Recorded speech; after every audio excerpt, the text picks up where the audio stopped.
We're learning more about the effort to save Gilbert, the Hortman's beloved golden retriever. Gilbert was also shot in that attack and did not survive. Raya Katene joins us with the latest from the veterinary clinic that treated him. Yeah, Julie, that team at Allied Veterinary Services in Brooklyn Park tells me Gilbert arrived at their emergency room with multiple gunshot wounds that morning of June 14th. And several hours later, after many diagnostics, and intensive care, the decision was made to end his suffering. Just falls right asleep peacefully. An empty room can hold a lot of weight. And this is where he would have spent his last minutes. Gilbert's final minutes came the same day as his owners, Melissa and Mark Hortman.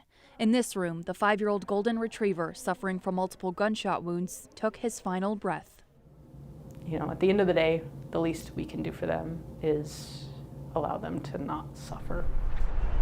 When law enforcement brought Gilbert to Allied Veterinary Services in Brooklyn Park at around 9 o'clock that Saturday morning, Dr. Sabrina Garcia had just left after wrapping up her overnight shift. As I drove home, I saw the police cars and the helicopters starting to block off this area, and I was like, what is going on? Ultimately, the family made the difficult decision to say goodbye to Gilbert, a dog previously deemed too friendly to complete his service animal training, instead living his life as a companion to the Hortmans until the very end. Even just being there from afar and getting the texts and the updates from the team, I could feel the heaviness and the sadness and really just the emotional toll that it took on everybody here. Part of the healing and the process is letting the team be able to talk about it and try to create something good from it. That something good, Allied Hospital Manager Diana Schopfeld says, is now underway, a fundraiser helping service police dogs in need of emergency and specialty care, a tribute to Gilbert, who began his life in service. It's nice to be able to remember Gilbert in a really helpful way, in a way that gives back to the community and in a way that makes us feel like the loss was not for nothing.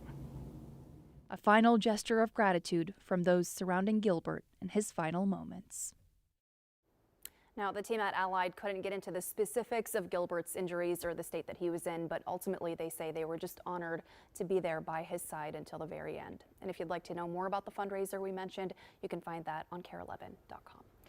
I think that sweet face was such a symbol for so many people of the senselessness of it all and the sense of loss. Obviously, no one's trying to equate the loss of Gilbert with the loss of Melissa and Mark, but there's just such a sweetness in that face and innocence, and it's just one more layer. And a radiance, right? You see it all over social media, online right now. People are just, you know, they felt a connection with Gilbert, and he was just so sweet. You can see it through those photos, like you said. What sweet people at that veterinary clinic, too. Yeah, you they're can feel their wonderful. heart. Oh all my right. gosh. Thank you, Raya.